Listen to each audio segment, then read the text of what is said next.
Sequoyah Fund and other native CDFIs are the closest entities in our communities to small business owners, to people who own houses, to people who are trying to build generational wealth, people who are trying to improve their family's financial condition. What started as a movement of what I would consider financing of last resort. We were supposed to be that place where you go when everybody else says no.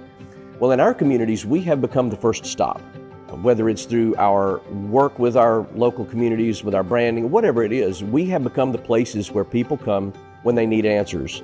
We have become a trusted source of information. They trust our opinions, they trust our guidance, where people would never go to a bank to ask the questions they ask us. That puts us in a great position to really help people at the grassroots level. They're depending on us to give them accurate information in a sea of misinformation, disinformation, a lot of conflicting messages out there.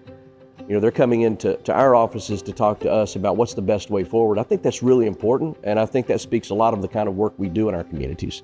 Quite frankly, we're a great bet. And this is what entrepreneurs do every day. Entrepreneurs make bets on themselves. They borrow money, they take investments, they roll the dice on something that they feel certain about, even if nobody else can see it. Banks do the same thing. They're just more conservative. They are more protective of their money. They won't take a big bet. They might take a series of small bets. But in our estimation, if someone is willing to bet their future on their skills, their aptitudes, their attitude, and their grit, if they're willing to make that bet on themselves, then we're willing to jump in with them. Banks will not lend money to startups. They don't care about the vision you have and how much you believe in yourself. But we're uniquely positioned to believe right there with you. Where a bank says we need 1,000 reasons to say yes, but we only need one to say no. Our attitude is, hey, that sounds interesting. Let's see how we can make that happen.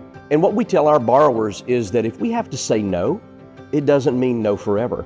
It's one of 3 no's. It's not right now. Maybe the time is not right for you. Maybe not right here. Maybe this is not the place to do what you want to do. The population base isn't here, the market isn't here, or not this way.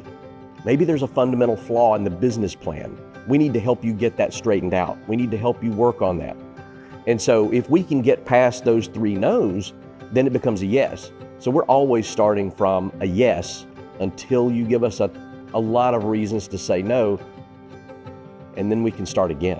When I have somebody come in my office and just want to sit down for an hour and talk about football, because now his business can afford for him to be away from it for an hour. I mean, yes, they usually have a reason to come in and talk to me, but we forget all about what that is while we're talking sports.